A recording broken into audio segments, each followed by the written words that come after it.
Hi guys, good morning. ഇന്ന് തൊട്ട് എനിക്ക് നൈറ്റ് ഡ്യൂട്ടി സ്റ്റാർട്ട് ചെയ്യാണ് കേട്ടോ.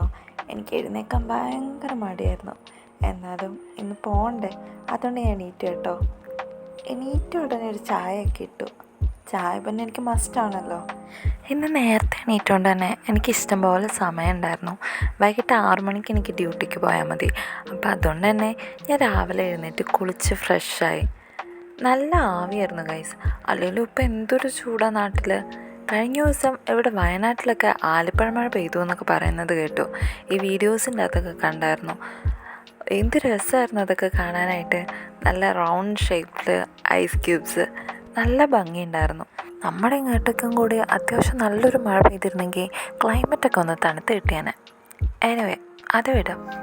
എൻ്റെ പൊന്നു ഗൈസ്, ഇന്നെനിക്ക് ഭയങ്കര ക്രേവിങ്സ് അടിച്ചു മന്തി കഴിക്കാൻ.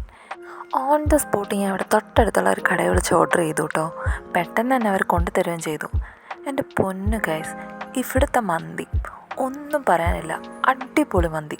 എനിക്ക് എന്ത് ഇഷ്ടമാണെന്നറിയോ ഇവിടുത്തെ മന്തി. മലപ്പുറത്തൊക്കെ വന്നിട്ട് ഇവിടെ വന്ന് ആരോട് ചോദിച്ചാലും ഫേവറേറ്റ് ഫുഡ് ഏതാണെന്ന് ചോദിച്ചാൽ ആദ്യം പറയുന്നത് മന്തിയുടെ പേരായിരിക്കും. കാരണം ഇവിടുത്തെ മന്തി അത്ര സ്പെഷ്യലാണ് ഗൈസ്. ഞാൻ ഇവിടുന്ന് മന്തിയൊക്കെ കഴിച്ച് നാട്ടിൽ ചെന്നിട്ട് നാട്ടിലെ മന്തിയൊക്കെ കഴിക്കുമ്പോഴത്തേക്കും ഈ ഒരു ടേസ്റ്റ് അത് വേറെ എവിടുത്തെ മന്തിക്ക് കിട്ടത്തില്ല. അത്ര സ്പെഷ്യലാണ്. ഒരിക്കലെങ്കിലും നിങ്ങൾ ഇവിടെ വന്നിട്ട് മന്തി കഴിക്കണം ഗൈസ്, കാരണം അത്ര സ്പെഷ്യലാണ്. മന്തിയൊക്കെ കഴിച്ചിട്ട് ഞാൻ നേരെ കട്ടിലേക്ക് കയറി കിടന്ന് സുഖമായിട്ടൊന്ന് ഉറങ്ങി. ആ ഉറക്കം കഴിഞ്ഞ് ഞാൻ എഴുന്നേറ്റപ്പോഴത്തേക്ക് എനിക്ക് ഡ്യൂട്ടിക്ക് പോകാനുള്ള സമയമായി. പിന്നെ ഞാൻ വേഗം ഒന്നുകൂടെ ഫ്രഷപ്പായിട്ട് ഡ്രസ്സൊക്കെ മാറി ഡ്യൂട്ടിക്ക് പോന്നു കേട്ടോ. ഇന്ന് നല്ല തിരക്കുള്ളൊരു ദിവസമായിരുന്നു. നല്ല ഒപ്പിയും അതുപോലെ തന്നെ കേസും എല്ലാം ഉള്ളൊരു ദിവസമായിരുന്നു. ഒരു 8 മണിയൊക്കെ ആയപ്പോഴത്തേക്കും ഐ സിയിലുണ്ടായിരുന്ന പേഷ്യൻസിനെയൊക്കെ വാർഡിലേക്ക് ഷിഫ്റ്റ് ചെയ്തിട്ട് ഞാൻ അത്യാവശ്യം ഫ്രീ ആയി കേട്ടോ. ഫ്രീ ടൈം കിട്ടിയപ്പോഴത്തേക്ക് ഞാനൊരു കോഫി ഓർഡർ ചെയ്ത് കുടിച്ചു കേട്ടോ. അല്ലെങ്കിൽ ഈ ഐ സിയുന്ന് കേസ് കഴിഞ്ഞ് പേഷ്യൻസിനെ എല്ലാം വാർഡിലേക്ക് ഷിഫ്റ്റ് ചെയ്ത് കഴിയുമ്പോൾ കിട്ടുന്നൊരു സമാധാനമുണ്ട് ഗൈസ്. അതൊരു പ്രത്യേക ഒരു ഫീലാണ്. കുറച്ച് നേരം എനിക്ക് ആ ഫീൽഡിലിരിക്കാൻ പറ്റുള്ളൂ. അത് കഴിഞ്ഞപ്പോഴത്തേക്കും അടുത്ത സ്പൈൻ കേസിന് ഇറക്കാറായിരുന്നു. പേഷ്യൻറ്റിനെ ഊറ്റിന്ന് പോസ്റ്റ് സ്റ്റോപ്പിലേക്ക് ഷിഫ്റ്റ് ചെയ്തപ്പോഴേക്കും എൻ്റെ ഉറക്കം പോയി ഗൈസ്. പിന്നെ വെളുപ്പിന് 6 മണി വരെ ഈ ഇരുത്തായിരുന്നു. രാവിലെ ഒരു 5 മണിയൊക്കെ ആയപ്പോഴത്തേക്കും എനിക്ക് വീണ്ടും വിശക്കാൻ തുടങ്ങി. ഒരു ചായ കുടിക്കാൻ തോന്നി. ഞാൻ പിന്നെ താഴത്തെ കടയിൽ വിളിച്ചിട്ട് ചേട്ടനോട് ചോദിച്ചു, ചേട്ടാ എനിക്കൊരു ചായ ഇട്ട് തരുമോ? ചേട്ടൻ മടിയൊന്നും പറഞ്ഞില്ല കേട്ടോ. ഓൺ ദ സ്പോട്ടിൽ എനിക്ക് ചായ ഇട്ട് തന്നു. അതും ബൂസ്റ്റ് ചായ.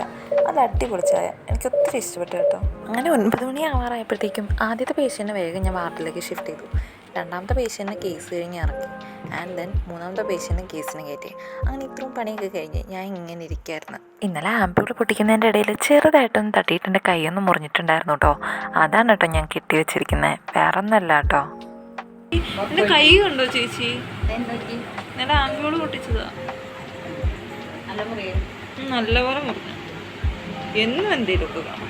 അങ്ങനെ 9 മണിയായപ്പോഴത്തേക്കും വേഗം ഹാൻഡ് ഓവർ കൊടുത്തിട്ട് ഞാൻ ഇറങ്ങി കേട്ടോ. എനിക്ക് കഴിക്കാനുള്ള ഫുഡ് വാങ്ങിയിട്ട് ഞാൻ പോന്നു.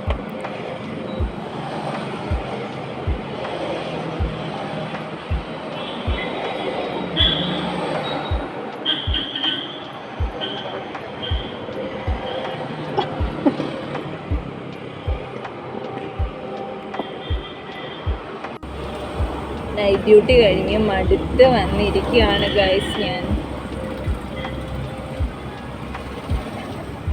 എൻ്റെ കൂടെയുള്ള ആൾ വരാൻ വേണ്ടിയിട്ട് വെയിറ്റ് ചെയ്തിരിക്കുക. ഒരാളും കൂടെ ഉണ്ട് അവിടെ റിസപ്ഷനിലിരുന്ന്. എൻ്റെ ഒരു ഫ്രണ്ട് എനിക്ക് ഹാർട്ട് അയക്കുന്നുണ്ട്. അപ്പോൾ ഞാൻ തിരിച്ചൊരു ഹാർട്ട് അയച്ചു ഗൈസ്.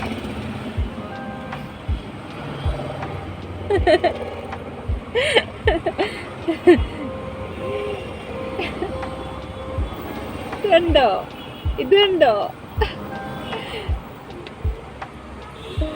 മുറിഞ്ഞുപോയി.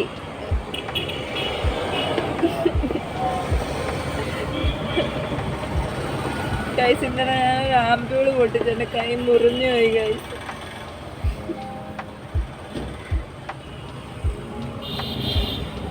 എനിക്ക് ഉറക്കം വരുന്നുണ്ട്. ചേച്ചി ഒന്ന് വരുമായിരുന്നേ, വേഗം പോവായിരുന്നു.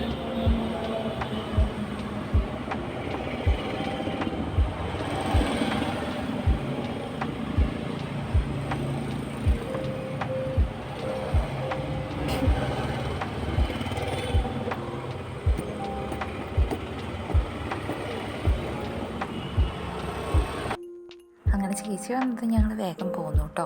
അപ്പോൾ ഇത്രേ ഉള്ളൂ ഗൈസ് ഇന്നത്തെ വ്ളോഗ്. വീണ്ടും അടുത്ത വ്ളോഗായിട്ട് വരുന്നവരെ ബൈ ബൈ.